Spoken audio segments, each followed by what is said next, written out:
ముఖ్యంగా ప్రజలందరికీ నా నమస్కారం. మీడియా ప్రతినిధులందరికీ, జర్నలిస్టు కానివ్వండి, స్టాఫ్ కానివ్వండి, వాళ్ళందరికీ నా నమస్కారాలు. మీకు తెలుసు, నేను 1987 అక్కడి నుంచి ఈరోజు వరకు కూడా మీడియా నన్ను ఒక తమ్ముళ్ళలాగో ఒక అన్నలాగో అటు నన్ను ఆదరించేది. నేను కొత్తగా రైటర్ అయిన దగ్గర నుంచి ఒక పెద్ద రైటర్ లాగా నాకు పబ్లిసిటీ ఇచ్చేవాళ్ళు. ఇక్కడ రాజకీయాల్లో మాట్లాడిన తర్వాత అప్పుడు కూడా ఏ మంత్రి కంటే ఏ ఎమ్మెల్యే కంటే కూడా ఎక్కువ నాకు ప్రామినెన్స్ ఇచ్చి నన్ను ఎలివేట్ చేసేవాళ్ళు, మీడియా ముఖ్యంగా. ఎందుకంటే బికాజ్ ఆఫ్ సిన్సియారిటీ. నేను పిచ్చి పిచ్చిగా మాట్లాడటం అట్లాంటి చేయను కాబట్టి మీడియా నన్ను ఎంతో ఆదరించారు. నేను రాజకీయాలు మాట్లాడుతుంటాను, కొంతమంది అనుకుంటారు కోపంగా మాట్లాడతాడు, విమర్శిస్తుంటాడు, తిడతా ఉంటాడు అని కొంతమంది కామెంట్ చేస్తూ ఉంటారు. నేను ఆయా పార్టీల నాయకుల, రాజకీయ నాయకుల నిజాయితీని బట్టి, నీతిని బట్టి, వాళ్ళ నడవడికను బట్టి నేను ఎప్పుడూ కామెంట్ చేస్తాను తప్పితే ఒక మంచి నాయకుడిని నేను ఎప్పుడూ విమర్శించరా. ది గ్రేట్, నాకు 35 నుంచి తెలుసు నరేంద్ర మోడీ గారు. ఎప్పుడైనా విమర్శించానా? ఎందుకంటే ఆయన జీవితంలో అవినీతి లేదు. ఎప్పుడు హానెస్ట్గా మాట్లాడేవాళ్ళు. ఆయన దేశభక్తిలో కానీ, ఆయన నాయకత్వంలో కానీ, ఆయన మంత్రి పదవి ఉన్నప్పుడు కానీ, ప్రధాని మంత్రి పదవులు ఉన్నప్పుడు కానీ, మోడీ గారు ఈ అవినీతి చేశారు, ఇన్ని బిల్డింగులు సంపాదించుకున్నారు, ఇన్ని పొలాలు కొన్నారు, స్విస్ బ్యాంకులో డబ్బులు పెట్టారు అని ఎవరైనా మీరు అనగలిగారా? ఎవ్వరు అనలేరు, ఇంక్లూడింగ్ కాంగ్రెస్. వాళ్ళిద్దరూ తూతూ మేమే కాబట్టి. మరి అలాంటి గొప్ప నాయకుడిని నేను ఎప్పుడైనా విమర్శించానా? దిగట్ ఇందిరాగాంధీ నేను ఎప్పుడు విమర్శించలా. ఆ మేడం చేసిన తప్పే ఆమెకి వినాశనం కోరిందని చెప్పి కామెంట్ చేశాను తప్పితే ఆమె కూడా one of the tallest politician అని చెప్పచ్చు. అలాగే నవీన్ పట్నాయక్, ఒడిస్సా, ఆయన్ని ఎవరైనా కామెంట్ చేయగలరా అవినీతిపరుడని? ఆయన అవినీతిపరుడు కాదు. నేను ఎప్పుడు రాజకీయాలు వచ్చినా నవీన్ బాబు గురించి కూడా మాట్లాడతా. ఇక్కడ కూడా మన ఆంధ్రప్రదేశ్లో మీకు తెలుసు, నేను కొత్తగా చెప్పాల్సింది నారా బాబు గారు ఎలాంటి వారు, జగన్ ఎలాంటి వారు, రాజశేఖర్ ఎలాంటి వారు, ఎన్టీఆర్ ఎలాంటి వారు. నేను అన్ని పార్టీలకి నేను సపోర్ట్ చేశా. ఎప్పుడు ఆ పార్టీల్లో ఉన్న నాయకుడు గుణగణాలను బట్టి అన్ని పార్టీలని విమర్శించారు.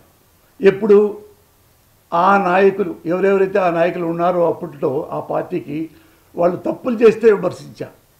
తప్పులు చేయకుండా నేను ఎవరిని విమర్శించలా. మీరు నా రాజకీయాలు 83 నుంచి మాట్లాడుతున్నా, మీరు ఒక్కటైనా మీరు చెప్పండి, చేయలే. అలాగని చెప్పి నేను బీజేపీతో సపోర్ట్ చేశాను అనుకోండి, కాంగ్రెస్ విమర్శిస్తానా? నేను వైసీపీని సపోర్ట్ చేశాను అనుకోండి, తెలుగుదేశాన్ని తిడతానా? తిట్టాను కదా. అక్కడ ఎప్పుడైనా తప్పు చేస్తేనే. ఇన్ని సంవత్సరాలుగా నా రాజకీయాలు ఎలా ఉంటాయో మీ మీడియాకి మొత్తం తెలుసు. ఇది ఎందుకు చెప్పారంటే, ఇక నుండి నేను రాజకీయాలు మాట్లాడను కాబట్టి.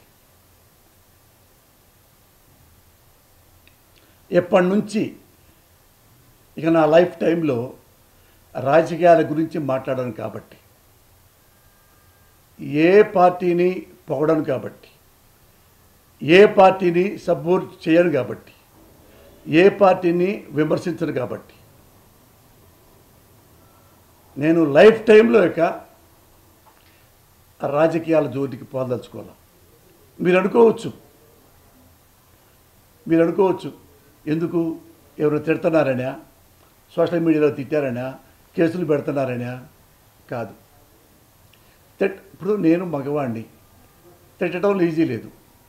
60 ఏళ్ళ 20 ఏళ్ళ 16 ఏళ్ళ చిన్నపిల్ల దగ్గర నుంచి 70 ఏళ్ళ అమ్మమ్మ వయసు ఉన్న ఆడపిల్లల్నే వాళ్ళనే అమ్మ నా బూతులు తిడుతున్నారు. మగాళ్ళని తిట్టరా? ఆ మాత్రం నాకు ఒక ఇంగితం ఉంది. బట్ నాకు ఒక్కసారిగా నేనేం చేస్తున్నాను అని నేను ఎప్పుడు ఆలోచించను. ఎక్కడ నాకు నచ్చిందో అదే చేస్తా. ఎప్పుడు నేను రూపాయి ఎవరి దగ్గర తీసుకోవాలి. ఏ పార్టీలో కూడా నాకు ఈ పదవి ఇవ్వరా అని ఎప్పుడు అడగల. ఎమ్మెల్యే ఆఫర్ చేశారు, ఎంపీ ఆఫర్ చేశారు, ఎమ్మెల్సీ ఆఫర్ చేశారు. నేను వద్దండి, నాకు వద్దు, కావాలంటే సర్వీస్ చేస్తా. నీ అందరికంటే ఎక్కువగా పొగిడింది ఎవరో తెలుసా? నారా చంద్రబాబు నాయుడు గారిని. అది ఆయన్ని అడగండి, నేను చెప్పకల్లా. ఆయన ఓడిపోయిన తర్వాత ఇంట్లో ఉన్నవాడు ఇక్కడ జూబ్లీ హిల్స్లో. నేను సినిమా తీస్తున్న ఫస్ట్ డైరెక్షన్కి శ్రావణ మాసం ఆయనకి 100 అడుగుల కటౌట్ కట్టించా. కటౌట్ ల్యాక్స్ పెట్టి అన్నపూర్ణ స్టూడియోలో, మీరు చూసుకోండి, నెట్లో ఉంటుంది. పెద్దది పెట్టి కింద నీటికి రాయించి ఆయన్ని రిబ్బన్ కట్ చేయండి అన్న, నేను సినిమా తీసుకుంటున్నాను మా అబ్బాయి పేరు మీద అంటే ఆయన అన్నపూర్ణ స్టూడియోకి వచ్చారు, కట్ చేశారు, మాట్లాడారు, నా కొడుకుల్ని దీవించారు, నన్ను షేక్ హ్యాండ్ ఇచ్చాడు, నాకు దీవించాడు. అప్పట్లో మరి అధికారంలో ఉన్న ముఖ్యమంత్రిని నేను తీసుకురాలేదే. అధికారంలో ముఖ్యమంత్రి హైదరాబాద్లో ఉన్నారు, అది టీడీపీ వాళ్ళకి తెలుసు. పక్కనున్న ఆ సెక్యూరిటీ వాళ్ళు అందరూ నాగేంద్ర అనుకుంటాడు, సెక్యూరిటీ మంచివాడు ఆయన. అరే ఇంత మంచి బాబు గారిని అభిమానించేవాళ్ళు వీళ్ళని ఎవరు మనం పట్టించుకోకుండా ఎవడెవడో మనం ఇది చేస్తున్నామని కూడా నా వింటుండగా నాతో మాట్లాడాడు. మరి అప్పుడు బాబు మీద నేను కోపడ్డాను. అంత పెద్ద ఫంక్షన్ని నేను బాబు గారిని పిలిచాను. ఆయన చేసిన మంచి పనులు ఉన్నాయి. మంచి పనులప్పుడల్లా నేను ఫుల్ పేజీలో కూడా బాబు గారి గురించి రాశాను. జవాబుదారీతనం గురించి, బరోదారి గురించి, ఐటీ గురించి, మంచి ఏమన్నాయో మంచి ఎప్పుడు అభినందించా. ఆయన తప్పుల్ని కూడా విమర్శించా. అప్పుడు వచ్చింది తంట. నువ్వు పొగుడుతావు, ఉండు సంతోషం, నువ్వు తిట్టకూడదు. మరి నేను బీజేపీ ఆయన పొగుడుతాను, ఎప్పుడన్నా బీజేపీ వాళ్ళు మిస్టేక్ చేస్తే నేను విమర్శిస్తుంటా. మరి నన్ను తిట్టలేదేవాళ్ళు. నేను చాలామందిని, నేను రేవంత్ రెడ్డి గారిని కూడా ఒకసారి ఒక కామెంట్ చేశాను. ఆయన నన్ను కొట్టాడా, తిట్టాడా? అలా కేటీఆర్ గారు, ఆయన్ని నేను విమర్శించా. ఆయన్ని ఓటు ఎప్పుడు ఎవరికి వేశాను? కేసీఆర్కి వేసా. ఎందుకంటే 100% తెలంగాణ రావడానికి కేసీఆర్ గారే కారణం. అది ఎవరు అన్నా అనుకోకపోయినా ఇది వాస్తవం. అప్పుడు అభినందించా, ఆయనే తెలంగాణ గాంధీ అని. పొరపాటు ఉందనుకో మళ్ళీ కామెంట్ చేశా. నేను అభినందిస్తే మీరు సంతోషపడ్డవాళ్ళు, నేను విమర్శిస్తే సంతోషపడి ఉంటే అవి గుడ్ రాజకీయాలు అయ్యేవి. కానీ ఇప్పుడు ఏంటంటే రాజకీయాలు బాగోలేదు, వాళ్ళని తిడుతున్నారు, వాళ్ళను ఇది చేస్తున్నారు, కేసులు పెడతారు అన్నీ రావట్లేదు అని నేను రాజకీయాలు మాట్లాడదలుచుకోలేదు అన్నాను కదా. దాని because of my Sons, because of my family. ఎందుకంటే 16 ఏళ్ళ నుంచి ఈ సినిమా రాజకీయాలు రెండు ఈక్వల్గా నేను చూసుకుంటూ నా కొడుకుల్ని వదిలేశాను. అది ఎప్పుడు నేను తెలుసుకున్నానంటే 2 రోజుల కిందట నా కొడుకు అడిగాడు నన్ను కూర్చోబెట్టి, డాడీ మేమేం చేస్తున్నామో మీకు తెలుస్తుందా? రాజకీయాల్లో వాళ్ళేం చేస్తున్నారు, వాళ్ళెవరు మంచివాళ్ళు, వాళ్ళెవరు చెడ్డోళ్ళు, ఇవి మీరు కామెంట్ చేసి మాట్లాడుతున్నారు. మరి నన్ను ఎప్పుడైనా అడిగారా? I cried like anything. మా అబ్బాయి అడిగాడు, నా చిన్న కొడుకు ప్రజ్వల్, వెరీ హానెస్ట్ బాయ్. నన్నెందుకు నువ్వు పట్టించుకోలేదు? నన్నెందుకు నువ్వు కామెంట్ చేయలేదు? నన్నెందుకు నువ్వు ఇలా చెయ్యి అని అనలేదు. నువ్వు మంచోడివిగా నాన్న, నువ్వు నువ్వు మందు తాగవు, ఇంత వయసు వచ్చి కూడా ఇంక పెళ్లి కాలేదు, సిగరెట్ తాగవు, మందు కాదు, మిడ్ నైట్ క్లబ్బులకి వెళ్ళి డ్యాన్స్లు వేయవు, నువ్వు హానెస్ట్ బాయ్ కదా. హానెస్ట్ బాయ్నే నాన్న, మరి నేను చదువులో వెనకబడ్డా. నువ్వు ఎటుచ్చినా కానీ పగలొచ్చినా ప్రెస్ మీట్ అంటావు, ఇంకోటి ఎత్తే విజయవాడ వెళ్తావు, ఇంకోటి ఎత్తే ఇంకొక మీటింగ్కి వెళ్తావు, మా వస్తే షూటింగ్కి వెళ్తావు. మరి నేను బీటెక్ పూర్తి చేసి ఎంబీఏ చేద్దాం అనుకున్నా, నా బీటెక్కే సరిగా రాలా, నువ్వు నన్ను పట్టించుకోలే. ఇది నా కొడుకు అన్నాడు సార్. రాజకీయాలు బాగు చేయడానికి, రాజకీయాలు చెడిపోవడానికి చాలామంది ఉన్నారు డాడీ, నువ్వు వచ్చేవాడికి నువ్వు గాంధీవా మాట్లాడవు, తప్పులేదు. పాలిటిక్స్ మన కోసమే ఉన్నాయి. నువ్వు అంటావు కదా పాలిటిక్స్ నథింగ్ బట్ సర్వీస్ అని, మరి ఫ్యామిలీ నథింగ్ బట్, మీరు దాన్ని ఫిలప్ చేయండి. ఈ వర్డ్ నా కొడుకు వాడాడు. వాడు అమెరికాలో చదువుకొని వచ్చాడు, డైరెక్షన్ కోర్స్ చేసి. ఎప్పుడన్నా నన్ను అడిగావా ఎప్పుడు డైరెక్షన్ చేస్తున్నావని? ఇంట్లో డబ్బులు ఉన్నాయి కదా, చదివించాను కదా, వాడు అడిగితే డబ్బులు ఇచ్చాను కదా అనే వదిలేసావా డాడీ? మరి నువ్వు ఆడికెళ్ళి ఎన్నిసార్లు నాకు ఫోన్ చేసావు? 1.5 years ఉంటే 4-5 సార్లు నువ్వు ఫోన్ చేసావు నాకు, అది కూడా నేను చేస్తే. మరి అని వాడు కోపంగా కాకుండా నవ్వుతూ మొట్టికేలేసాడు నాకు. చూస్తే నా కొడుకు నిజంగానే బీటెక్ మధ్యలో ఆపేశాడు. ఎందుకు ఆపేశాడు కూడా నేను అడగల. వాడు ఇంట్రెస్ట్ లేదేమో అనుకున్నాను. అంటే వాడిని నేను చూసుకోను. నా పిల్లలే నన్ను కోచింగ్ చేస్తున్నాను. బికాస్ నేను ఎక్కడెక్కడో యావగేషన్స్తో ఉండిపోయాను. ఇప్పుడు నా కొడుకు చెప్తే నేను రియలైజ్ అయ్యానని కాదు, నేను కూర్చొని చూసుకుంటే ఒక రాత్రి నా పిల్లల్ని ఇలాగా రంధ్రాన భాష ఎందుకు చేయలేదు, పెద్ద పిల్లవాడిని నేను ఎందుకు పట్టించుకోలేదు, చిన్న కొడుకుని ఎందుకు పట్టించుకోలేదు. నా భార్య అనదు, నా భార్య BSc BL well read women. అంటే మీకు ఏం చెప్పాలి, నాకంటే మీరు చదువుకున్నారు, మీరు బీకామ్ చేశారు, MA చేశారు, MPhil చేశారు అని మిమ్మల్ని కామెంట్ చేయాలనిపించలేదండి నాకు. అంటే నా వైపులో కూడా ఉంది. అందుకని ఇన్నాళ్ళు నేను 100% మనస్సాక్షిగా, నా తల్లి తండ్రి సాక్షిగా ఒక పార్టీని తిట్టాలని, ఒక పార్టీని పొగడాలని మాత్రం నేను రాజకీయాల్లోకి రాలా. రాజకీయాల గురించి మాట్లాడాల. నేను ఎవరు మంచో అదే నేను అభినందిస్తా. ఆ మంచి లేనప్పుడు వాళ్ళనే విమర్శిస్తా. అదే ఒక ఓటర్ లాగానే. ఒక ఓటర్లు కూడా కాంగ్రెస్కి ఓటేశారు, కాంగ్రెస్ సరిగా పరిపాలించకపోతే టీడీపీకి వేశారు, మళ్ళీ టీడీపీ సరిగా పరిపాలించకపోతే మళ్ళా కాంగ్రెస్కి వేశారు, మళ్ళా రామారావుకి వేశారు, ఓడించి మళ్ళా రాజశేఖర రెడ్డికి వేశారు, ఓడించి మళ్ళీ బాబుకి ఇచ్చారు. ఆయన కూడా వాగ్దానాలు చేయకపోతే జగన్కి ఇచ్చారు, జగన్లో ఏదో లోపం ఉందని చెప్పి మళ్ళీ బీజేపీ మళ్ళా బాబుకి ఇచ్చారు. ఇవన్నీ ప్రజలు అవకాశవాదులు అనుకుంటున్నారా? వాళ్ళకి ఆశ ఏదో ఇద్దరు ముఖ్యమంత్రి చేస్తే మనకి ఇంత ఇస్తాడు కానీ ఇవ్వట్లేదు అని మళ్ళీ నేనంతే. తల్లి సాక్షిగా నేను ఓటర్లాగా, మరి ఓటర్లే ఇన్నిసార్లు ఇన్ని పార్టీలకి ఓట్లేశారంటే అన్ని పార్టీలకు మారినట్టు కాదు ఓటరు. నువ్వు దండం పెట్టి నా కోసం ఓటేయండి, ముఖ్యమంత్రి చేయండి, ఈ వాగ్దానాలు చేస్తా, చేయలా, మళ్ళీ ఇంకోళ్ళకి వేశారు. నా భావం అదే, నా బాధ అదే, నా నిజం కూడా అదే. అది నేను చేసిన రాజకీయాలు ఇప్పటివరకు. అందుకని అడ్డమైన రాజకీయాలు, వాడిని తిట్టాలి, వాడిని కొట్టాలి అలాంటివి నాకు తెలియదు.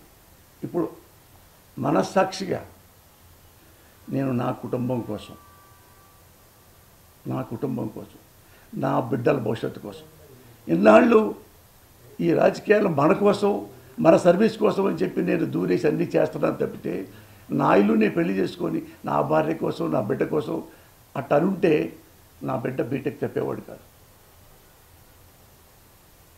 ఇంకో బిడ్డ డిగ్రీ తాగిపోయేవాడు కాదు. నాకంటే తెలివి గలవాళ్ళు నా కొడుకులు ఇద్దరు. బికాజ్ ఆఫ్ మై నెగ్లిజెన్సీ, నా అలసత్వం మూలంగా నా బిడ్డలు ఇంకా గొప్పగా ఎదగాల్సింది. డబ్బులు సంపాదించా, కానీ నా కొడుకులు గొప్పతనం నేను సంపాదించలేకపోయా. ఎన్నాళ్ళు ఈ ఆరాటం. అప్పుడు అనుకున్నా, ఓకే, రాజకీయాలు బాగు చేయడానికి చాలామంది ఉన్నారు, చెడగొట్టడానికి అంతేమంది ఉన్నారు. కాబట్టి ఇక్కడి నుంచి నేను చచ్చిపోయేదాకా నా కుటుంబం కోసమే నేను పాటుపడాలనుకుంటున్నా, నా బిడ్డల కోసం, నా భార్య కోసం. ఇంతే తప్ప నేను ఎవరన్నా తిట్టారనో, ఎవరన్నా కేసులు పెట్టారనో, ఐ డోంట్ కేర్. పోసానికి వాడు కొట్టాడు, వీడు చంపాడు, వచ్చబోసేవాడ పోసానికి ఇష్టపడండి. మీకు తెలుసుగా, 40 ఏళ్ళ నుంచి నేను మీకు తెలుసు. నాకు నేనేం చేస్తున్నాను ఈ 2 రోజులు నా కొడుకే నన్ను నాకు బాధేస్తుంది. ఎప్పుడు ఇంత నేను అగ్లీగా నా ముఖం నాకే కనపడుతుంది. పిల్లోడు క్వశ్చన్ చేస్తే 2 రోజుల నుంచి ఇదే ఐ క్రైయింగ్ లైక్ ఇట్.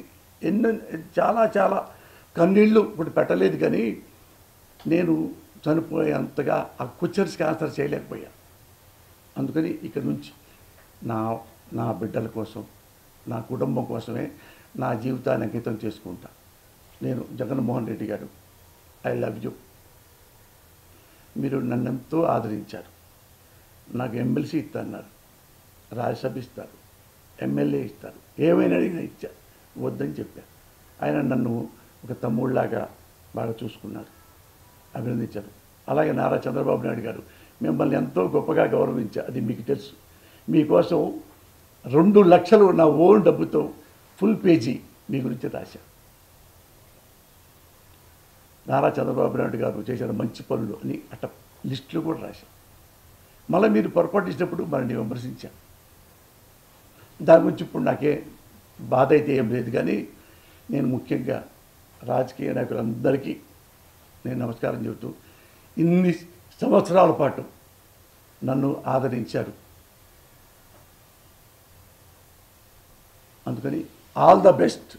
ఈ సంవత్సరం ఇక్కడి నుంచి, ఈ రోజు నుంచి నేను చనిపోయేదాకా నా బిడ్డల కోసం, నా కుటుంబం కోసమే నేను బతుకుతా. ఏ రాజకీయాల గురించి నేను మాట్లాడను, ఏ ఒక్క రాజకీయాల గురించి కూడా మాట్లాడను.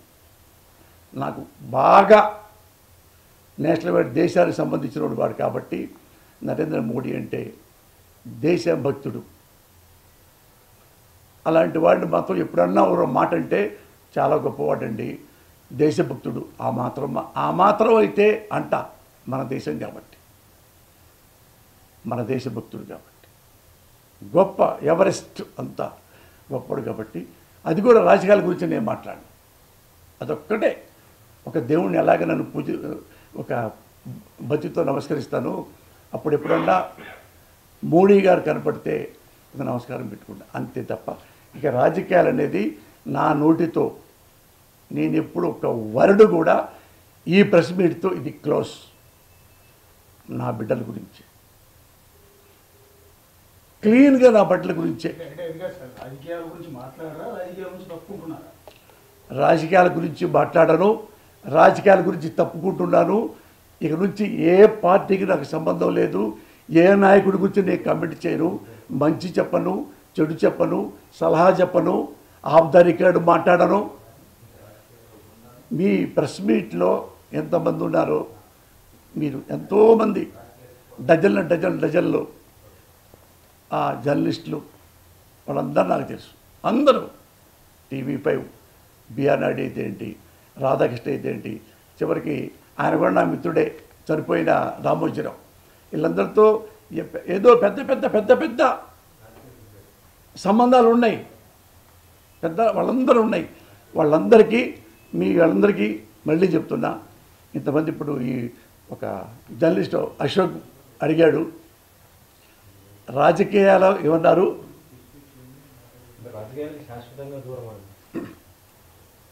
రాజకీయాల గురించి అంటే ఇప్పుడు ఇంకా క్లియర్గా చెప్పమంటావా, అరటిపండు వదిలించినట్టుగా నేను ఈ దేశంలో ఉన్న ఏ పార్టీ గురించి ఇక నేను మాట్లాడను. Not only YCP, not only Jaganmohan Reddy గారు, నాట్ ఓన్లీ చంద్రబాబు గారు, ఎవ్వరి గురించి ఏ పార్టీ గురించి ఏ పార్టీ ఆఫీస్కి వెళ్ళను. మామూలుగా వెళ్ళేవాడిని కదనుకో, ఏమొచ్చినా సరే టీవీలో వచ్చినా ఇంకోటి వచ్చినా నా బ్రెయిన్లోంచి రాజకీయం అనే మాట తీసి పారేశా. రాజకీయాల్లో ఇంటర్ఫీర్ కాను, రాజకీయాల జోలికి వెళ్ళను, రాజకీయాల గురించి మాట్లాడను, రాజకీయాల దగ్గరికి వెళ్ళను, అందులో ఇంటర్ఫీర్ గాను. ఇంకేమైనా క్లారిటీ ఉంటే చెప్పండి, చెప్తా. లేదు, ఇంతవరకు నా జీవితంలో ఏ పార్టీలో కూడా సభ్యత్వం నాకు లేదయ్యా. ఆ పార్టీ తరఫున మీరు మాట్లాడారు, ఆ పార్టీలో పోస్ట్ కూడా తీసుకున్నారు. సో జగన్ గారి అభిమానం అని చెప్పారు. అంటే పార్టీ వైఎస్ఆర్ జగన్ గారు అంటే ఇప్పుడు దాకా కాదు, నేను చచ్చిపోయేదాకా జగన్ గారిని అభిమానిస్తా. నన్ను అంతగా ప్రేమించాడు. బట్ ఎవరి దగ్గర నేను తీసుకొని ప్రాథమిక సభ్యత్వం ఉండదని మీరు చూడండి. నేను ఎప్పుడు ప్రాథమిక సభ్యత్వం నన్ను ఎవరు అడగలా. నేనేం చేస్తానంటే చెప్పాక ఓటర్లాగే స్పందిస్తా. ఈయన బాగున్నాడు, ఈయనకి సపోర్ట్ చేస్తా, ఆయన బాగాలేదు సపోర్ట్ చేయను. ఓటర్ ఏంది? ఇప్పుడు రామారావు గారు అప్పుడు దాకా లంచాలు ఇచ్చారు, ఎవరు కాంగ్రెస్ వారు. ఈయన రామారావు మంచోడట, రామారావుకి ఓటేశారు. రామారావు మంచిగా లేడు, మళ్ళీ కాంగ్రెస్కి ఓటేశారు. సేమ్ నేను అదే. కాకపోతే మా అబ్బాయిల గురించి మాట్లాడడం చూడండి. దీనికి కొనసాగింపుగా ఒక మాట కూడా ఇస్తా. ఇంకొకసారి ఎప్పుడు నా బ్రెయిన్ బ్లాస్ట్ అయిపోయిందంటే, నా బుద్ధి, భారతదేశంలో ప్రజలందరూ ఇదొక్కడు గుర్తుపెట్టుకోవాలి మీ జర్నలిస్టులు. ప్రజలందరూ దీని మీద శ్రమ తీస్తున్నా. ప్రజలందరూ అన్ని పార్టీలకి ఓట్లేశారు, అన్ని పార్టీల్ని గెలిపించారు. Great people, Indian people. Bengal ఆ మూలకి వెళ్తే మమతా బెనర్జీని ఓడించారు, ఆమెను గెలిపించారు. కమ్యూనిస్టులు ఓడించారు, కమ్యూనిస్టులు గెలిపించారు. బాసుని గెలిపించారు, బుద్ధదేవ్ భట్టాచార్య గెలిపించారు. ఇక్కడ ఢిల్లీకి వస్తే భారతదేశంలోకి ఇందిరాగాంధీ గెలిపించారు, ఇందిరాగాంధీని ఓడించారు. బీజేపీని గెలిపించారు, బీజేపీని ఓడించారు. మొరార్జీ దేశాయ్ గెలిపించారు, ఓడించారు. ఇక్కడ కాంగ్రెస్ ఓడించారు, రామారావు గెలిపించారు, రామారావు ఓడించారు. రాజశేఖర రెడ్డి గెలిపించారు, రాజశేఖర రెడ్డి గెలిపించారు. మళ్ళీ ఇంకొక బాబును ఓడించారు, బాబును ఓడించారు. జగన్ గెలిపించారు, జగన్ ఓడించారు. మళ్ళీ బాబును గెలిపించారు. అక్కడ నవీన్ బాబును గెలిపించారు, మళ్ళీ వచ్చి బీజేపీని గెలిపించారు. ఎందుకు ఎంతమంది పార్టీల్ని అధికారంలో వచ్చి వాళ్ళకి ప్రభుత్వపు చెప్పి మమ్మల్ని సేవ్ చేయండిరా, సర్వీస్ చేయండిరా, మాకు సేవ చేయండిరా అని చేశారు. ఎందుకు ప్రజలు అడుగుతావా? ఎందుకు నువ్వు మొన్న బీజేపీకి వేసి మళ్ళీ ఆయనకి వేసావు అంటే, ప్రజలకు ఏం కావాలంటే, నువ్వు ఇన్ని మంచి పనులు చేస్తారని చెప్పి నీ మాటలు నమ్మి ఎలక్షన్ క్యాంపెయిన్లో మీకు ఓట్లు వేసాం. 6 నెలల్లో నీ భాగవతం బయటపడింది, మాకు సరిగ్గా చేయలే. అందుకని ఈడే బెటర్ ఉన్నాళ్లలో వాడికి వేసాం. వాడు ఇంకా సన్నాసిగా ప్రవర్తించాడు, వీడి బదులు వాడే బెటర్, వాడికి వేశారు. సేమ్ నేను అదేనయ్యా. సార్ భూషణ్ గారు, 40-50 ఏళ్ల పాటు మీ కుటుంబం కోసం ఆలోచించకుండా ఉన్న మీరు ఒక్కసారిగా ఇప్పుడు ఆలోచించడానికి కారణం ఈ మాటలేని ఇంకేమున్నాయి? తల్లి సాక్షికి ఏమి లేవు. నేను ఇంకో తప్పు చేసి నేను చెప్పమంటారు, అది కూడా చెప్తున్నా మీకు. మీరు నన్ను ఒక ఆప్తుడిలాగా, ఆత్మ బంధువులాగా నన్ను ఒక 35 ఏళ్ళ నుంచి చిన్న బచ్చాగాడైనా సరే నాకు గొప్పగా నన్ను చేపించారు, పైకి తీసుకొచ్చారు. మురళి బాగా మాట్లాడతారు అనేది మీ వల్లే. మురళి సిన్సియర్గా ఉంటారు మీ వల్లే. మురళి లంగా పనులు చేయరు మీ వల్లే. మురళి డబ్బులు తీసుకొని పార్టీలు మీ వల్లే. మీరే అన్నీ తిడుతుంటే పోస్తాని ఏవో డబ్బులు తీసుకొని ఆ పార్టీకి సపోర్ట్ చేశాడండి. అది ఎందుకు వెళ్ళలేదు? నేను చేయలేదు కాబట్టి. తాగి పడిపోయాడండి ముందాగి ఆ పార్టీలకు. నేను తాగను, నువ్వు పట్టుకోవాలి. మీ వల్లే నేను మంచివాడిని, మీ వల్లే నేను హానెస్ట్ని, మీ వల్లే నేను హంబుల్ని మీరు తెచ్చారు. అందుకని నేను మొక్కబట్టం లేదు అబద్ధం చెప్పడానికి, నిజం చెప్పడానికి. ఇప్పుడు చెప్తానండి, మా అబ్బాయి ఇంత మాట అన్నాడు కదా, ఈ మాట చెప్పకూడదు అనుకున్నా. కానీ మరి జర్నలిస్టు నా ఫ్రెండ్ క్వశ్చన్ వేశాడు, ఇప్పుడే వచ్చానంటే నేను మా అబ్బాయిని మేనేజ్ చేశాను. ఎట్లా మా అబ్బాయి అట్లా అంటే నేను అన్నాను, అరే నా రాజకీయాలకి నీకేంట్రా సంబంధం, నేను రాజకీయాలు అంటే నాకు ఇష్టం రా. ఏమడిగాను మిమ్మల్ని, నేను పేకాడతానా, ఆ మాలెమ్మడి తిరుగుతానా, పిచ్చి పిచ్చి వేషాలు వేస్తానా, ఏమన్నా గుర్రపుర పందాలు వేసానా, ఏమి నన్ను ఇంటూ పైసా కూడా వేస్ట్ చేయను కదా నాన్న, నాకు రాజకీయం అంటే ఇష్టం నాన్న అని. నీకెందుకు నాన్న, నువ్వు ఎన్నెన్నో పనులు చేస్తావు, నేను అడిగాను నిన్ను, నువ్వు వెళ్తావు కారు వేసుకొని, ఎక్కడికి రా అని అన్నాను. నాన్న నువ్వు మంచోడివి కాబట్టి నేను అనలేదు, మరి నన్ను ఎందుకున్నానో నువ్వు కామెంట్ చేస్తున్నావు అని వాడిని నోరు మూపించడానికి ట్రై చేస్తే ఇంకొకసారి మాట్లాడిన తర్వాత నాకు ఏడుపు వచ్చింది. ఇది వాస్తవం నాన్న. మా అబ్బాయి నా మాటలు అంటే వాడు మనసులో ఏమొచ్చిందంటే, ఈయన ఓన్లీ నోరు మూపిస్తాడు కదా, నాలుగు మంచి మాటలు మాట్లాడి అనేది ఆయన వాడి కళ్ళల్లో కనపడింది. గణేష్ బీటీవీ జర్నలిస్ట్, మీరే క్వశ్చన్ చేశారు చెప్తున్నా. నాకు తర్వాత ఏడుపు వచ్చింది, నా కొడుకును కూడా నేను నోరు మూపించానా నా రాజకీయాల కోసం. నా కొడుకు చెప్పే మాటలు అదే, నేను అప్పుడే వాడిని సారీరా అనకుండా వాడిని నోరు మూపించానా. నేను ఎందుకు నోరు మూపించాను, వాడు మాట్లాడింది నిజమే కదా, నన్ను ఎప్పుడు పట్టించుకోలేదు నాన్న అంటే ఐ క్రైడ్ లైక్ ఎనీథింగ్ అన్న. నన్ను మీకు తెలుసు కదా, నేను ఎవరికన్నా భయపడతానా, ఎక్కడన్నా పారిపోతానా, ఏడ తిరుగుతాను తెలుసుగా మీకు, 24 గంటలు మీకు తెలుసు.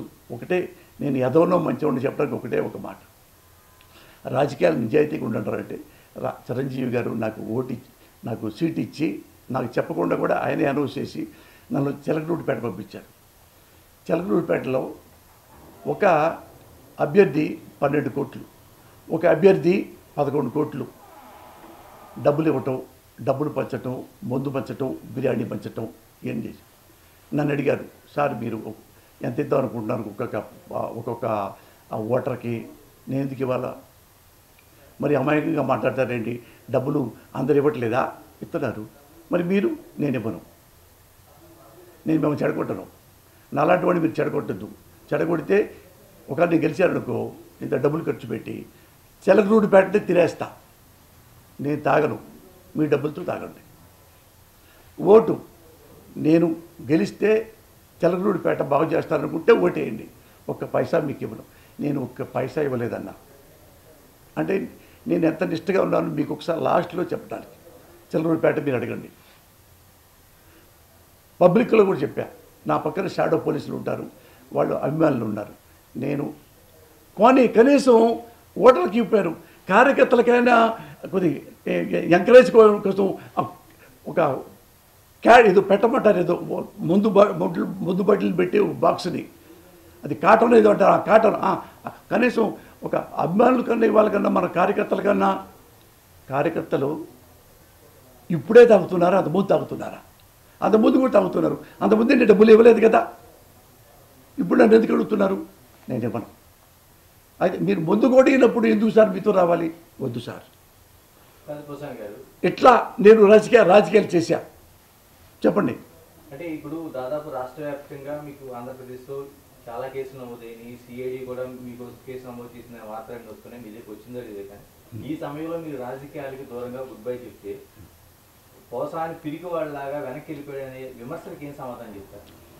అంటే ఇప్పుడు నా మీద కేసులు ఉన్న తర్వాత నా మీద కేసులు పెడతారేమో అని రాజకీయాలు బానేస్తే లెక్క వేరే. నేను తప్పు చేశానని చెప్పి కేసులు పెట్టేస్తే ఇప్పుడు నేను రాజకీయాల నుంచి బయటికి వెళ్తే వెనక్కి తీసేసుకుంటారా ప్రభుత్వం, అంత ఆ పోలీసులు తీసేసుకుంటారా? అంటే అంత బ్లాక్ మెయిలర్సా పోలీసులు అని అడుగుతున్నాను నేను. ఇప్పుడు ఒక మర్డర్ చేశా, వెంబటే పార్టీలోకి వెళ్ళా, కేసులు ఉండవా? ఇద్దరు కిడ్నాప్ చేసి 10 లక్షలు కాజేశా, కేసు పడింది, టక్కన బీజేపీలోకి వెళ్ళిపోయా, మోడీ జై అని, అంటే కేసులు ఉండవా? అంటే అంత అసమర్థత ఈ భారతదేశ రాజకీయం. అంటే పోసాని కృష్ణమురళి ఎవరి మీద కేసు వేస్తే రాజకీయాలు మానేస్తే సంబరాలు చేసుకుంటారా? నేను ఏ తప్పు చేయలే. ఇన్ కేస్ చేసి ఉంటే నేను జైలుకి వెళ్తాను సిద్ధం, రెడీ. మా దగ్గర ప్రామిస్లో ఏం టెలింగ్ ఉన్న తల్లి సాక్షిగా అట్టుంది. నేను అవి చూసి కన్నీళ్ళు మీ ముందు చెప్పుకోవడం ఎందుకు ఏడుపని నాకు నేనే గుండెల్లో దిగుకొని వచ్చా. నేను ఇవి ఇప్పుడు కొత్తగా వచ్చినాయి కాదు, ఎప్పుడో వాడికి నన్ను మాట కూడా చేస్తామని వాళ్ళు వచ్చారు. అప్పుడే మానేయలేదే. చిరంజీవి గారి ఇంట్లో ఆడవాళ్ళు తిడుతున్నప్పుడు ఎవరు తిట్టించారో అతన్ని అంటే వాడు నా కాళ్ళు ఎరగొడతా అన్నారు, వేసేస్తా అన్నారు. నేను అన్నాను అప్పుడు, గుర్తుపెట్టుకోండి, ఏమయ్యా నన్ను చంపితే అసలు మళ్ళీ బతకకుండా చంపు, కనుపుడితో చంపానుకో మళ్ళీ నేను చంపాల్సి వస్తుంది అని కూడా అన్నవాడిని నేను. అంటే నిజంగా ఏ న్యాయ వ్యవస్థ అయినా చట్ట వ్యవస్థ అయినా పోసాని కృష్ణమురళి నిజంగా తప్పులు చేశాడు, క్రైమ్ చేశాడు అంటే 100% నేను తీసుకెళ్ళి జైల్లో పడేయండి, కోర్టు ముందు పెట్టండి, జైల్లో పడేయండి. సార్ అసలు ఇప్పుడు మీ మీద ఎందుకు కేసులు పెడుతున్నారు సార్? మీకే తెలియదు, నాకేం తెలుసు? మీకేం తెలియదు? మీరు అడగలేదా మరి వాళ్ళని ఎందుకు పెడుతున్నారు? ఎందుకు అడుగుతాను? ఇప్పుడు పోలీస్ డిపార్ట్మెంట్ ఉందండి, వాళ్ళకి కర్తవ్యం అనేది వాళ్ళకి తెలుసు. ఇదే రజనీకాంత్ సినిమా వచ్చింది. పోలీస్ అనేవాడు ఆ రాజకీయాల వల్ల, ఆ రాజకీయ నాయకుల వల్ల, ఆ మంత్రుల వల్ల, ఆ ఎమ్మెల్యే వల్ల, ఆ ముఖ్యమంత్రి వల్ల డ్యూటీ చేయకూడదు. ఒక మనస్సాక్షి అంటూ ఉంటుంది. రజనీకాంత్ డైలాగ్, మనస్సాక్షి అంటూ ఉండాలి పోలీసుకి. నేనేం చేస్తున్నాను, ఈ డ్రెస్ ఎప్పుడు ఒంటి మీద పడిందో చావటానికి సిద్ధం, గుండాన్ని చంపడానికి సిద్ధం, టెర్రరిస్టులు చంపడానికి సిద్ధం, వాటి చేతుల్లో చచ్చిపోవడానికి సిద్ధం అన్నప్పుడే ఆ పిస్టల్ ఆయన దగ్గర పెట్టుకొని అతని పేరు వేసుకొని బొమ్మ వేసుకొని స్టార్ పెట్టుకొని పోలీస్ డిపార్ట్మెంట్కి వస్తాడు. అలాంటి వ్యక్తి పోసాని కృష్ణమురళి దొంగ అని మనస్సాక్షి అనుకుంటే కేసు పెట్టమని. అంటే ఇంతకాలం మీరు రాజకీయ పార్టీలో ఉండి రాజకీయ పార్టీగా కావచ్చు, మీకు ఏ దురుద్దేశం లేకపోవచ్చు, కానీ అనేక విమర్శలు చేశారు. అంటే మీ మీద వ్యక్తిగతంగా చేసిన వాళ్ళకి మీరు వ్యక్తిగతంగా విమర్శలు చేశారు, పార్టీ కోసం తీవ్రమైన విమర్శలు చేశారు మీరు. అలాంటి వాళ్ళందరికీ ఇప్పుడు గాయపడిన వాళ్ళకి ఇప్పుడు మీరు పార్టీ నుంచి వెళ్ళిపోయిన తర్వాత వాళ్ళకి ఎలాంటి సమాధానం దొరుకుతుంది? మీరు ఏం సమాధానం చెప్తారు?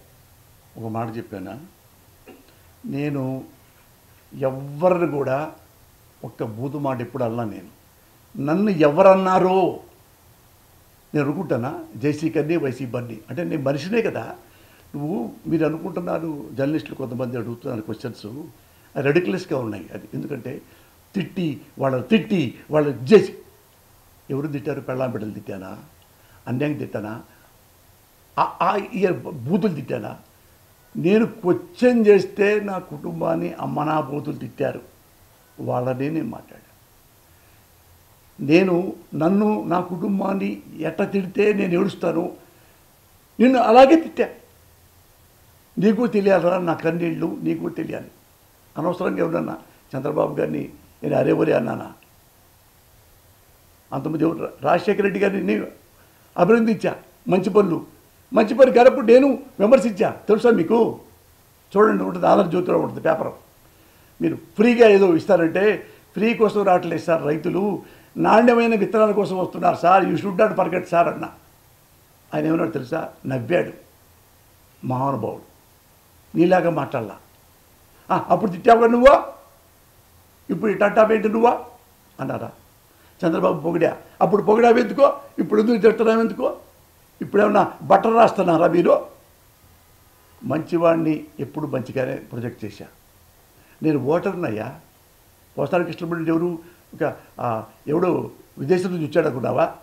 అశనా గారు ఎలాగా బంగ్లా ప్రధాని పారిపోయి ఇండియాకి వచ్చినట్టు నేను ఎక్కడి నుంచి వచ్చాను అనుకున్నావా? ఈ దేశంలో పుట్టి పెరిగా, ఈ దేశంలో నాకు ఓటు ఉంది, ఈ దేశానికి నేను పౌరుణ్ణి. నేను క్వశ్చన్ చేయకూడదా? అదే అంటున్నాను. ప్రజలందరినీ కొడుతున్నారు, ప్రజలందరూ వీళ్ళనే ముఖ్యమంత్రులు చేస్తారు, వీళ్ళనే మంత్రులు చేస్తారు. వాళ్ళ చేతుల్లోనే ఈ ప్రజలు తన్నులు తింటున్నారు, వాళ్ళ చేతుల్లోనే వీళ్ళు హింసించబడుతున్నారు, జైలుకి వెళ్ళబడుతున్నారు. ఒరే నువ్వు బాగుంటావని చెప్పి నీకు ఓట్లు వేసాను కదరా, ఇప్పుడు నీకు ఓటే లేదు, వేరే వాడికి వేసారని చెప్పి నన్ను కొట్టి జైల్లో పెడుతున్నావా అని ఏడుస్తున్నారా? The crying like anything. నాకు అదే గతి పట్టనివ్వండి. ఊరికే పోసాని కృష్ణమురళి ఊరికే బలుపుతో వీళ్ళని తిట్టాడు అని ఒక్కటి చెప్పండి అన్న. ఇప్పుడు రాజకీయాలు మానేసే కదా, ఇప్పుడు ఈ కుటుంబం కూడా మానేసి ఈ రాష్ట్రం నుంచి వెళ్ళిపోతాం. దానికి శిక్షగా నువ్వు అన్యాయంగా తిట్టావు, అన్యాయంగా విమర్శించావు అని మీరెవరన్నా ఒక్కరన్నా ఏ జర్నలిస్టైనా వచ్చి చూపించబడు. నేను అది కన్విన్స్ చేయలేకపోతే నిజంగా నేనే ఒళ్ళు బలి చేశాను అంటే మా అబ్బాయిల్ని నా భార్యని కన్విన్స్ చేసి ఇక్కడ అన్ని ఆస్తులు అమ్ముకొని లేదా అద్దెకించుకొని వేరే రాష్ట్రానికి వెళ్ళిపోతాను. నా మొహం చూపించలేక నేను చచ్చిపోయేదా. ఎప్పుడు తప్పు చేయలేదు నాన్న, ఎప్పుడు తప్పు చేయలేదు. నేను క్వశ్చన్ చేస్తా, అడిగే హక్కు ఉంది, విమర్శించే హక్కు ఉంది. నా విమర్శకి మీరు అమ్మనాపూతులు తిడితే కదా మరి నేను రెస్పాండ్ అవ్వాలి. నువ్వు అమ్మనాపూలు తిడతావా, అటు తిట్టకండి నా అన్న అంటావా? గాంధీ గారు ఎట్టు కొడితే ఎట్టు కొట్టబడ్డా అంట. నేను గాంధీని కాదయ్యా, పోసాని కృష్ణమురళి ఒక మనిషిని, గుడ్ హ్యూమన్ బీయింగ్ని. నాకు నవ్వు వస్తాయి, నాకు ఏడుపు వస్తాయి, నాకు బాధ వస్తుంది, నాకు సంతోషం వస్తుంది. ఎప్పుడు బాధ వస్తుంది? అన్యాయంగా మీరు తిడితే. నాకెందుకు కోపం వస్తుంది? అన్యాయంగా తిట్టావు కాబట్టి మిమ్మల్ని అన్యాయంగా తిడతా. బాబు చెప్పను మరి నేను ఇంత ఇంత ఇంత తిడతాను, ఇంత బూతులు తిట్టాను అని నేను అగ్లీ ఫెలోని అనుకుంటే నారా లోకేష్ బాబు నన్ను ఎందుకయ్యా టీడీపీలోకి రమ్మంటాడు? నన్ను ఎందుకు రమ్మంటాడు టీడీపీలో చెప్పండి. మీరు ఇంతమంది ఉన్నారే మహానుభావులు, పండితులారా, ప్రగండులారా, ప్రజ్ఞావంతులారా, ప్రబుద్ధులారా, అందరి ఐఎమ్ ఆస్కింగ్ యూ. నేను జగన్ గారి సపోర్ట్ చేస్తున్న రోజుల్లోనే వాళ్ళు ఇంకా ఆ ఎలక్షన్లో గెలవక ముందే నన్ను 2 సార్లు అడిగారు. ఈ మధ్య కూడా అడిగారని తెలిసింది సార్. అదే ఆయన పిఏ చైతన్య నా ఫ్రెండ్ టీవీ9లో పనిచేసేవాడు. వేస్తే నేను అన్నాను, నేను పార్టీలు మారటానికి నేను పదవులు నాకు వద్దు నాన్న, అదేం లేవు. నేను ఉన్నంతలో ఎవరు ఉన్నాళ్ళ బెస్ట్ ఎవరు వాళ్ళకే నేను సపోర్ట్ చేశాను. ఇప్పుడు పార్టీలకు వచ్చి ఇవి నాకు అంత క్రెడిబిలిటీ ఇంతే ఉంది, నా క్రెడిబిలిటీ. నేను మీతో రాలేదు. లోకేష్ బాబు నేను వస్తాను బాబు, నాకు ఇవి కావాలంటే ఇవ్వడా? ఎందుకు నన్ను ఇష్టపడ్డాడు? పోసాల్లో ఏదో ఉంది, ఆనెస్ట్ ఫెలో, బాగా మాట్లాడతాడు, నిజాయితీ పడు, లంగా పనులు చేయడు అని కాబట్టే కదా లోకేష్ బాబు నన్ను చూజ్ చేసుకున్నాడు. ఎవరు చూసుకునే ఇంతమందిలో ఎవరు చూజ్ చేసుకున్నాడా? వైజీపీలో నన్ను ఎందుకు చూసుకున్నాడు? పోసారన్న ఎలా పదండి ఉంటూ బాగాలేదు ఆయనకి. పోసారన్న మరి ఎందుకు నాకు కరోనా వస్తే ఎందుకు నన్ను అడిగాడు పోసానికి ఎలా ఉంది చూడని? నేను నచ్చబట్టి. ఎందుకు రావాలనుకున్నాడు నన్ను పార్టీలోకి? నేను సిన్సియర్ కాబట్టి. సర్టిఫికెట్ వాళ్ళే ఇచ్చారు, డెత్ సర్టిఫికెట్లు కూడా వాళ్ళే ఇస్తున్నారు. మరి నేనేం చేయగలను గణేష్? నువ్వేమన్నా చెప్పు, నేను ఎప్పుడూ అన్యాయంగా ఏ ఒక్కండి మీరు ఎవరు అడగక్కర్లా. ఎప్పుడన్నా నారా చంద్రబాబు నాయుడికి ప్రెస్ పెడితే ఒకప్పుడు మిమ్మల్ని బాగా అభినందించానంట కదా సార్, ఫుల్ పేజీలు కూడా రాశాడంట కదా. మరి ఫుల్ పేజీలు నా డబ్బులు 2 లక్షలు ఫుల్ పేజీ వ్యాసం రాశా బాబు గారి గురించి. చూడండి, మీరు కనుక్కోండి కావాలండి. మరి నేను డబ్బుల కోసమా? ఆయన అడిగాను పోయి, ఆయన బట్టి తిరిగాను. జై బాబు అని ఉన్నాళ్ళలో బెటరు అభినందించాను. ఇప్పుడు ఉన్నాళ్ళలో బెటరు జగన్కి సపోర్ట్ చేశా. అందరిలో కంటే బెటరు నరేంద్ర మోడీ గారికి, ఆయనకి ఓటేశా. తెలంగాణలో ఆయన తెలంగాణ తెచ్చాడు కాబట్టి ఆయనకి అర్హత ఉంది కాబట్టి కేసీఆర్కి ఓటేశా. మరి కేసీఆర్ కొట్టి విమర్శించాక కొట్టాడా? కేసులు పెట్టాడా? కేసీఆర్ని పొగిడా? నా ఇంటికి తీసుకెళ్ళి నా డబ్బులు ఇచ్చాడా? నేను ఓటర్లాగా ఓటర్ అనేవాడు కూడా వాడికి నమ్మించి వాగ్దానం ఇచ్చి ఓటు తీసుకున్న తర్వాత వాడు తిట్టడం ప్రజలు తిట్టున్నారుగా, మరి ఇళ్లలో చూశారుగా. అట్లా నేను మాట్లాడాను తప్ప వ్యక్తిగతంగా బాబుని కానీ వ్యక్తిగతంగా కూడా తిట్టాలని కానీ నేను ఎప్పుడు నేను తప్పు చేయలేదు. మీరుంటే మీరే చెప్పండి.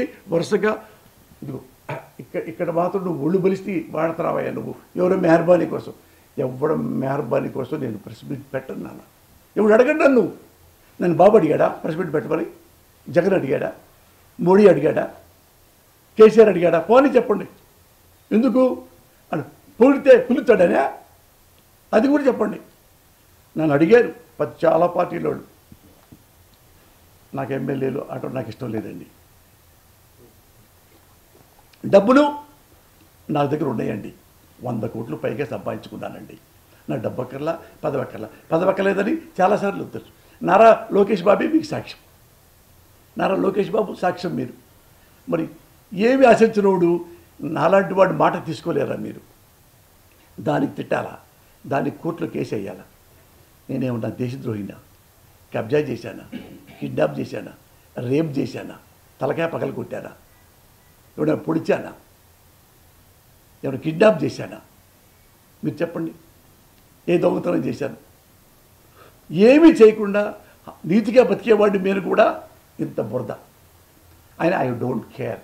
నిజంగా న్యాయస్థానం నేను నమ్ముతా, పోలీసులు నేను నమ్ముతా, రెస్పెక్ట్ ఇస్తా. ఇప్పుడు కాదు, ఎందుకు చెబుతున్నానంటే కాకాపట్టానికి కాదు.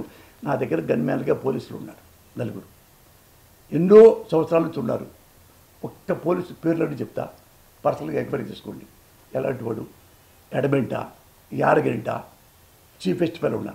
నేనేం తింటే వాళ్ళకి అదే పెడతా. నా కారులో కలిసి వెళ్ళిపోతాం. అందరికి ఏ వ్యవస్థ నేను రెస్పెక్ట్ చేస్తా. జర్నలిస్టుల్ని, మంచి వాళ్ళకి పాదాపు వందనం. నన్ను అన్నప్పుడు నేను అనకూడదా? నేనన్నా. మీరు ఆఫ్ ద రికార్డు తిట్టుకుంటారు.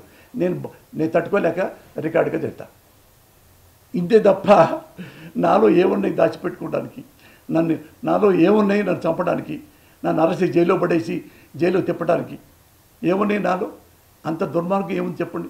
ఏ న్యాయమూర్తిని అడగండి, ఏ న్యాయవాదులను అడగండి, ఏ పోలీసులు అడగండి, డీజీపీని అడగండి, ఎంక్వైరీ చేయమనండి. ఎన్ని తప్పులు చేశాను చెప్పండి? ఏ తప్పు చేయలేదు ఇంతవరకు నా జీవితంలో మోసం, దగ అలాంటి ఏమీ లేదు. మీ ప్రజలందరికీ చెప్తున్నా. కానీ చెప్పండి. రాజకీయాలు గుడ్ బై చెప్పిన పోసాని లైఫ్ ఎలా చూడబోతున్నాం? నేను ఏ లైఫ్ కోసం ఎదురు చూడలా, నా కుటుంబం కోసమే కేవలం చూసుకోండి. నా కుటుంబం, నా వృత్తి, ఇది తప్ప నేను ఇంకేమి చూడరు మీరు. నాకు దేవుడు అంటే ఇష్టం, నా భార్యకి దేవుడు అంటే ఇష్టం. ఇండియా మొత్తం తిరిగి దేవుళ్ళు దేవాలయాలు నేను బాగా వెళ్తా, నమ్ముతా దేవుణ్ణి. ఈ మంత్రాలు జాతకాలు నేను నమ్మను, కానీ ఇవన్నీ నమ్మను. జాతకాలు అసలు నమ్మను. ఎందుకంటే ఈ లోకంలో దేవుడు ఉన్నాడు. దేవుడు ఉన్నప్పుడు ప్రతిరోజు మంచి రోజే. దేవుడు లేనప్పుడు మంచి రోజు కాకుండా పోద్ది. అది నమ్మినవాడు నేను, మా ఆవిడ నేను అదే అనుకుంటాం మేము. మా అబ్బాయి పెళ్లి సంబంధం వస్తే జాతకాలు కలవలేదంటండి. అమ్మ కడుపు కాల జాతకం కలిసిదేంటరా? మా అబ్బాయి మంచి చూడా కదా అడగంటారా? మా అబ్బాయి తాగుతాడు, మా అబ్బాయి తిరుగుతాడు అనే జాతకాలు కలిగితే నాశనం అయిపోతుంది పెళ్లి కూతురు. నేను నమ్మనవి, ఈ జాతకాలు నమ్మను. ఏదైతే ఈ కేసులు ఉన్నాయో అవి కూడా నేను నమ్మను. మరి సినిమాల పరిస్థితి ఏంటి సార్? నెక్స్ట్ మరి మీరు మంచి రైటరు, మంచి నటులు, ఇటు మరి ఏం చేస్తారా? ఇక మరొకసారి మీకు స్టేట్మెంట్ చెప్పి, ఇక లైఫ్లో ఏ రాజకీయాల గురించి నేను వెళ్ళను. ఈ రోజు నుంచి ఇది ఉంది. నాకు యాక్చువల్గా నాకు 2 గంటలు 3 గంటలకు కూడా మంచి డబ్బులు ఇస్తారు వెళ్తే. ఇప్పుడు నేను డింగ్ డాంగ్ ప్రోగ్రాం పెట్టా, అది కూడా రాజకీయ సంబంధమైంది కాబట్టి ఈ రోజు నుంచి దాన్ని కూడా నేను వెళ్ళాల. దాన్ని కూడా నేను వెళ్ళను. సాక్షి వాళ్ళకి మీ పాదాబోధ నన్ను క్షమించండి. ఎందుకంటే రాజకీయాలు అనేవి నా నోటు ఇక పరకదలుచుకోలేదు. అందులో నా డబ్బులు వస్తున్నా కానీ వద్దు, నాకు డబ్బులు ఉన్నాయి సార్. కాకపోతే మీరు చెప్పారు, నేను వచ్చాను, మిమ్మల్ని నమ్మించాను. ఇది నేను వస్తాను సార్ అంటే మీరు పెట్టారు పాపం, అది నా తప్పే. నేను ఒక సడన్గా ఈ నిర్ణయం తీసుకోవడం వెనక నా కుటుంబం ఉంది. దయచేసి నా కుటుంబాన్ని నన్ను మన్నించి ఇంకొకళ్ళు పెట్టుకోండి. నేను ఈ రోజు నుంచి డింగ్ డాంగ్ ప్రోగ్రామ్కి నేను రావటం లేదు. జగన్ గారు, మేడం గారు, మీకు కాళ్ళకి నమస్కారం పెడతా. నన్ను ఒక అన్నలాగా, ఒక తమ్ముళ్ళలాగా ఎంతో ఎంతో ఎంతో ప్రేమగా, ఒక ముఖ్యమంత్రి ఎంత ప్రేమిస్తాడా ఒక ఓటర్ని, ఒక పౌరుణ్ణి అన్నంతగా నన్ను ప్రేమించారు. అదొకటి అన్న నన్ను క్షమించు. ఎందుకంటే వీటన్నిటికంటే నా బిడ్డలు, నా భార్య. ఎప్పుడు 24 గంటలు నా భార్య భర్తల్లో ఉండాలా. అప్పుడు డబ్బుల కోసం అప్పుడు నిరుపేద అయినప్పుడు పేదవాడిని పూరి గుడిసెలో ఉన్నవాడిని, సినిమాలో టికెట్లు అమ్ముకునేవాడిని. అలాంటి అప్పటికే డబ్బులు లేక పెళ్ళైన తర్వాత కూడా అప్పుడు నా భార్య బిడ్డల్ని సరిగ్గా చూసుకోకుండా 24 గంటల సినిమా డబ్బులు సంపాదించిన తర్వాత మన రాజకీయం. పాపం నా భార్య, నా పిల్లలు ఇంత కూడా నన్ను ఇప్పుడు క్యాబినెట్ చేయలేదు. ఎంత అదృష్టవంతుడి, సేమ్ టైం అంత దురదృష్టవంతుడి. నా కొడుకు చెప్పిన తర్వాత నా గుండె పగిలింది.